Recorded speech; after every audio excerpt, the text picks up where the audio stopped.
Salam alaikum. Merci de me rejoindre pour cette nouvelle vidéo dans laquelle on passe à la dernière partie du cours sur les lois de Newton. Et c'est aujourd'hui qu'on va aborder les 3 lois de Newton. Avant de parler de ces lois, je vais vous donner un petit rappel concernant les notions de force extérieure et intérieure qui sont liées à ces lois. Donc c'est juste un rappel puisque vous les avez déjà rencontrées en tronc commun. Donc la notion de force intérieure et extérieure dépend essentiellement du système étudié qui peut être constitué par un ou plusieurs corps. Nous avons vu dans la première vidéo concernant ce cours qu'un système mécanique peut être un corps, ou bien plusieurs corps, ou bien une partie d'un corps. Et parfois, bien sûr, on peut le considérer aussi comme un point matériel. Donc commençons par définir c'est quoi la force extérieure. D'accord ? Alors, une force extérieure, c'est toute force exercée sur le système étudié par un objet n'appartenant pas au système. Ça veut dire que l'objet qui exerce la force sur le système, lui-même n'appartient pas au système. Bien sûr, pour comprendre, on va prendre un exemple comme d'habitude. Nous avons ici un corps solide S placé sur un plan horizontal. Dans cet exemple, on va considérer que le système étudié, c'est le solide S. D'accord ? Le plan horizontal, il ne fait pas partie du système. C'est juste le solide qui est notre système. On va faire le bilan de force. Alors, le solide S est soumis aux forces suivantes. Il y a comme d'habitude le poids. Le poids, donc, c'est la force exercée par la Terre. Donc, la Terre ici, c'est l'objet qui exerce la force du poids sur le solide S. D'accord ? Donc, c'est le poids du corps solide S. Et nous avons aussi la réaction du plan horizontal. Donc, le plan horizontal, il exerce une force sur le solide S. On appelle cette force-là R. D'accord ? Donc, c'est la réaction du plan horizontal. Alors, puisque la Terre qui exerce la force du poids sur le système n'appartient pas au système, ça veut dire que le poids est une force extérieure, tout simplement. D'accord ? Donc le poids est une force extérieure car la Terre n'appartient pas au système étudié, comme donc dans la définition. De la même façon, le plan il n'appartient pas au système. Donc j'ai dit que le système c'est seulement le solide S. Donc le plan c'est pas, donc il n'appartient pas au système et donc la force R exercée par le plan horizontal sur le solide S, c'est une force extérieure. Donc la réaction R est une force extérieure car le plan n'appartient pas au système étudié. Passons pour définir maintenant la force intérieure. Donc c'est exactement le contraire de la force extérieure. C'est toute force exercée sur le système étudié par un objet qui appartient maintenant au système. D'accord ? Donc on va prendre le même exemple qu'auparavant. C'est juste maintenant, on va considérer que le système d'étude, c'est le solide S plus le plan. D'accord ? Donc le plan maintenant, le plan horizontal, il fait partie du système étudié. Donc dans ce cas, bien sûr, pour le bilan des forces, nous avons le poids, la force exercée par la Terre sur le solide S, sur le système A, sur le solide S plus le plan. Et nous avons donc aussi la réaction du plan sur le système S. Donc pour le poids, puisque donc, il est exercé par un objet qui n'appartient pas au système, c'est toujours donc une force extérieure. Tandis que pour la réaction du plan horizontal, c'est une force intérieure parce que le plan, maintenant, il fait partie du système. D'accord ? Donc c'est une force intérieure. Passons maintenant pour définir le système isolé et le système pseudo-isolé avant de passer à la première loi de Newton. Alors, pour le système isolé, c'est un système qui n'est soumis à aucune force extérieure. Donc il n'y a aucune force qui s'exerce sur le système. Bien sûr, c'est un système qui n'existe pas dans la nature, donc c'est difficile d'imaginer un objet ou un système qui n'est soumis à aucune force, mais donc c'est un système idéal qu'on utilise souvent juste pour les études. D'accord ? Pour le système pseudo-isolé, donc c'est un système où la somme des forces extérieures appliquées à ce système est nulle. Ça veut dire que les forces extérieures exercées sur le système pseudo-isolé, donc elles se compensent. D'accord? Par exemple, ici, nous avons deux forces extérieures qui s'exercent sur le système. Donc, vous voyez ici qu'ils ont la même direction. Donc, ils sont portés par la même droite. Et ils ont des sens opposés. Ça veut dire que la force du poids égale à moins la force donc, de la réaction du plan. Autrement dit, donc P plus R égale à 0. Donc, le vecteur nul. Ça veut dire quoi? Ça veut dire que le solide S ici, c'est un système pseudo-isolé parce que la somme des forces extérieures qui s'exercent sur le solide est égale au vecteur nul. Donc c'est un système pseudo-isolé. Passons maintenant pour décrire la première loi de Newton, ou ce qu'on appelle le principe d'inertie, que vous avez vu bien sûr en tronc commun. Alors, dans un repère galiléen, si la somme vectorielle des forces extérieures appliquées à un corps solide est égale au vecteur nul, ça veut dire dans ce cas que le vecteur vitesse de son centre d'inertie Vg est constant. Autrement dit, le centre d'inertie G, ou bien le solide, est au repos, ça veut dire immobile, ou bien il a un mouvement rectiligne uniforme. D'accord? Donc la résultante des forces est nulle, implique que la vitesse est constante. Ça veut dire que le solide, ou bien le centre d'inertie du solide, est immobile ou il a un mouvement rectiligne uniforme. La réciproque est vraie. C'est pour cela donc nous avons mis ici cette double flèche. Je peux dire donc, si un solide est immobile ou il a un mouvement rectiligne uniforme, alors la résultante des forces extérieures appliquées au solide est nulle. D'accord?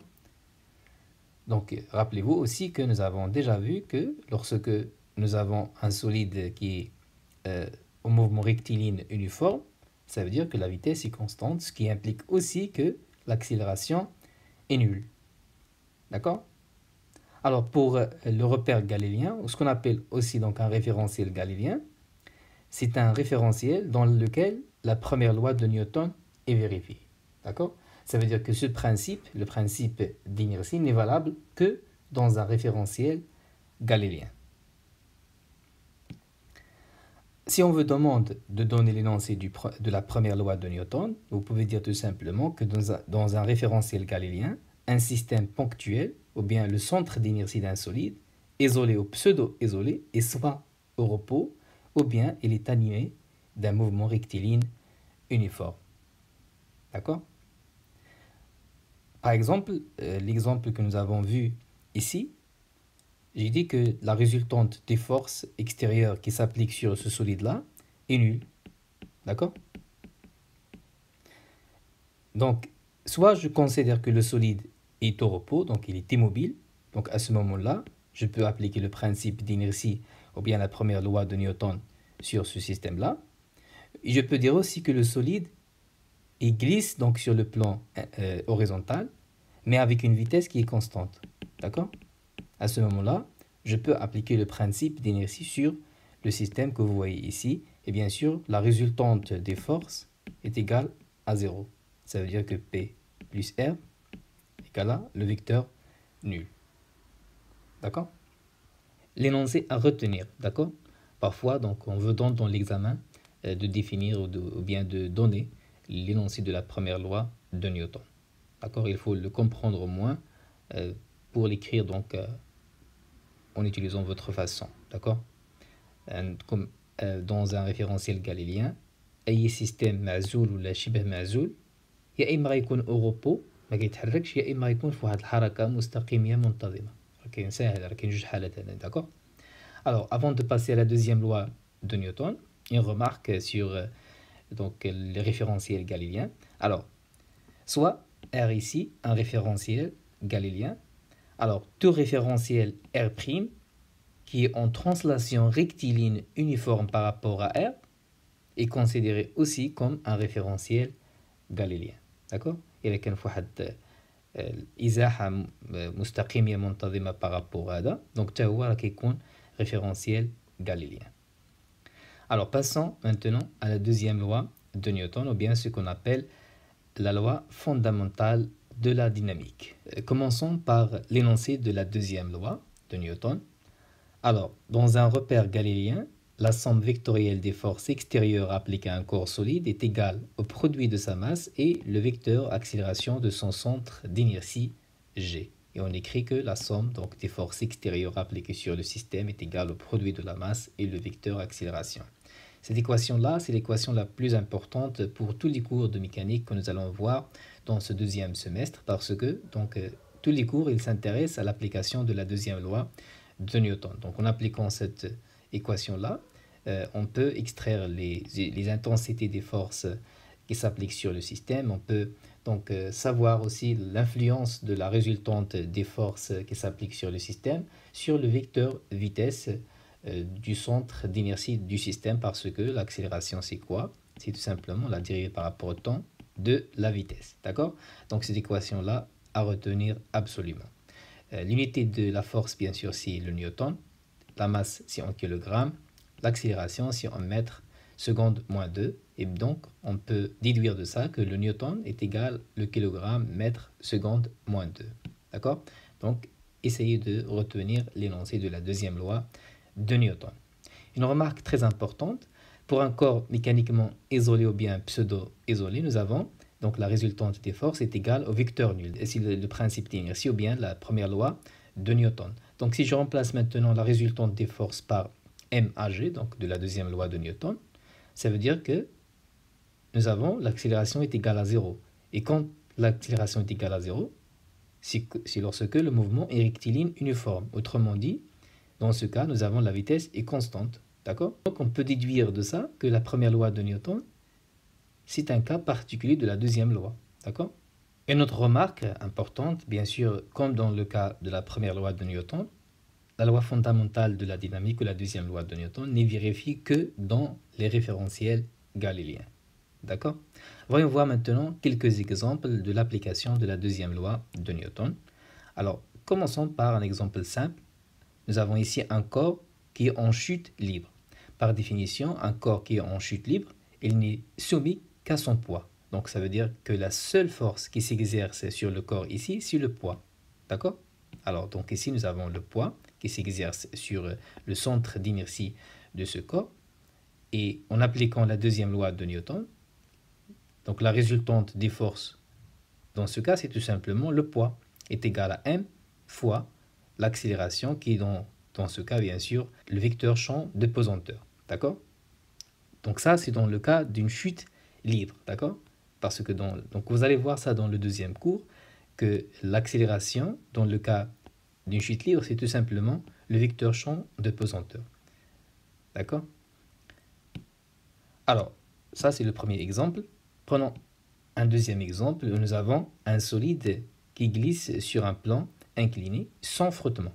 Alors, puisqu'il n'y a pas de frottement, il y aura donc deux forces qui s'exercent sur le solide. Il y a, comme d'habitude, le poids, la force exercée par la Terre.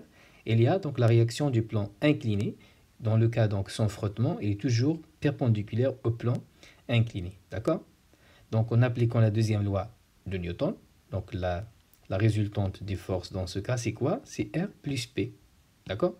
Est égal à M fois AG. Donc voici l'application de la deuxième loi de Newton dans ce cas.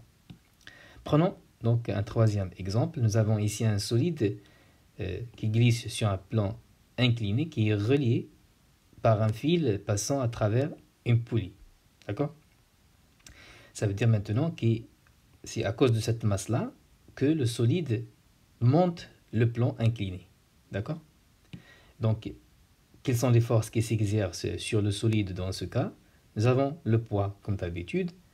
Il y a aussi la réaction du plan, donc on considère qu'il n'y a pas de frottement, donc la réaction du plan incliné. Mais il y a aussi donc la force exercée par le fil donc attaché donc au solide. On va appeler donc la force T, c'est tout simplement la tension du fil. D'accord? Alors, à ce moment-là, la résultante des forces nous donne la somme vectorielle de ces trois forces-là est égale à la masse, le produit de la masse et le vecteur accélération. Donc c'est comme ça comment on applique la deuxième loi de Newton. Tout simplement, la somme donc, vectorielle des forces qui s'exercent sur le système est égale au produit de la masse et le vecteur accélération. Donc T, comme j'ai dit, c'est la tension du fil qui est donc responsable de faire monter le solide sur le plan incliné. D'accord? Avant de passer à la troisième loi de Newton, je vais commenter sur la représentation du vecteur R, donc la réaction du plan incliné dans le cas où nous avons des frottements. Ici, dans le cas sans frottement, vous voyez qu'on représente la réaction du plan incliné par un vecteur qui est perpendiculaire, qui est donc normal au plan incliné. Dans le cas des frottements, on le représente par un vecteur qui est incliné et le sens d'inclinaison est toujours contre le sens du mouvement. D'accord? Alors, considérons les deux cas. Ici, nous avons donc le sens du mouvement de droite vers la gauche. Et ici, nous avons le sens du mouvement de gauche vers la droite. Alors, on va représenter, et on considère bien sûr que nous avons des frottements maintenant. Alors, la réaction du plan incliné, comme j'ai dit, il est toujours dans le sens contraire du sens du mouvement. Donc, l'inclinaison, il doit être dans le sens contraire de ce sens-là. D'accord? Donc, ça doit être un vecteur comme ça, par exemple. Ici, donc, ça doit être aussi donc, dans le sens contraire du sens du mouvement. D'accord? Donc, voilà comment représenter le vecteur R dans ce cas. Mais on sait que dans le cas des frottements, la réaction du plan incliné, il a deux composantes. Une composante N qui est normale au plan incliné, c'est comme dans le cas sans frottement, et donc F qui représente les frottements, la force des frottements.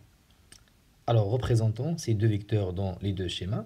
Comme j'ai dit, donc pour la réaction normale, c'est comme dans le cas sans frottement, donc il sera perpendiculaire au plan incliné. D'accord? Et pour les forces de frottement, donc, il se dirige dans le sens contraire du sens de mouvement, ça veut dire le même sens que le vecteur R, et donc ça doit être quelque chose comme ça, d'accord? Donc ils ont tous le même point d'application, c'est le point de contact entre le plan et le solide.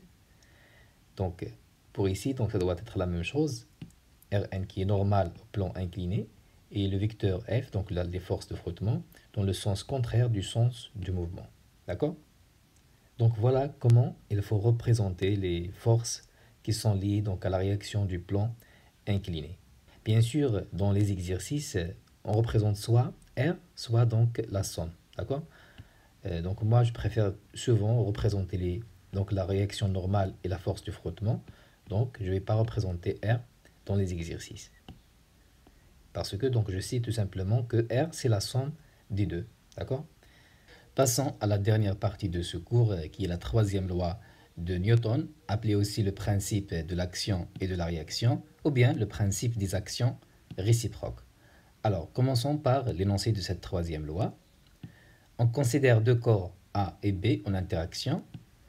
Lorsque le corps A exerce sur le corps B une force FAB, alors dans ce cas, le corps B il exerce sur le corps A une force FBA. Ça veut dire qu'il y a une interaction mutuelle entre les deux corps A et B. Donc ça, c'est l'énoncé de la troisième loi de Newton. Il faut faire attention avec la représentation de ces deux forces-là. Donc lorsque je parle de la force exercée par le corps A sur le corps B, je la représente sur le corps B. Et de la même façon, lorsque je parle de la force exercée par le corps B sur le corps A, je la représente sur le corps A. Ça veut dire que le corps B, il attire vers lui le corps A, et de la même façon, le corps A, il attire vers lui le corps B. D'accord? Alors, puisque ces deux forces-là, elles sont modélisées par des vecteurs, donc ils possèdent les propriétés d'un vecteur. Ça veut dire la direction, le sens et la norme. Alors, pour la direction, donc vous voyez que les deux forces, elles sont portées par le même support. Ça veut dire qu'ils ont la même direction. C'est la droite joignant donc les centres d'inertie des deux corps. Pour le sens, donc vous voyez que les sens ils sont opposés. Donc la force FBA elle se dirige vers le centre d'inertie du corps B et la force FAB elle se dirige vers le centre d'inertie du corps A. Donc ils ont des sens opposés. C'est pour cela que nous avons ici le signe moins. Et pour la valeur, donc l'intensité, ils ont la même valeur. Ça veut dire que FAB est égal à FBA. Alors, ce qu'il faut retenir, que les corps A et B soient au repos ou en mouvement, ces forces-là, elles sont toujours opposées. Elles ont la même direction, bien donc la même droite d'action. Une remarque très importante concernant la troisième loi de Newton, Alors, cette loi-là est valable dans les repères galiléens et aussi dans les repères non galiléens. Donc, nous avons vu que dans le cas de la première loi et la deuxième loi, elle s'applique seulement dans les repères galiléens. Mais pour la troisième loi, elle s'applique aussi dans les repères non galiléens. Et un exemple très connu de la troisième loi de Newton, c'est ce que vous avez vu en tronc commun, c'est la loi universelle de la gravité. D'accord? La loi donc universelle de la gravitation, ce qu'on appelle aussi la loi de Newton pour l'attraction universelle. Alors cette loi, elle s'énonce de la façon suivante. Deux corps exercent des forces gravitationnelles l'un sur l'autre, où la direction de la force sur l'un des corps est vers le centre de masse ou bien le centre de gravité de l'autre corps. D'accord? Et l'intensité de la force gravitationnelle, elle est proportionnelle au produit des masses des deux corps et elle est inversement proportionnelle à la distance qui les sépare au carré. Et l'intensité donc de cette force, elle est caractérisée par la constante G, donc la constante universelle de la gravité dont la valeur, vous la voyez ici. Alors si je considère que le premier objet ici de masse M1 c'est la Terre et le deuxième objet ici c'est la Lune, donc en appliquant la troisième loi de Newton, ça veut dire que l'attraction de notre planète sur la Lune, d'accord, a la même intensité ou bien la même norme, qui est donc donnée ici par F, que l'attraction gravitationnelle de la Lune sur la Terre. D'accord? Donc je répète, l'attraction de notre planète sur la Lune a la même valeur que l'attraction gravitationnelle de la Lune sur la Terre. Donc c'est ça la troisième loi de Newton. Et d'ailleurs, donc dans la première page, je crois que j'ai représenté ici ces deux forces-là. Donc comme vous les voyez, nous avons ici la Terre, ici la Lune. Donc la force exercée par la Terre sur la Lune, c'est FTL. La force exercée par la Lune sur la Terre, c'est cette force-là, FLT.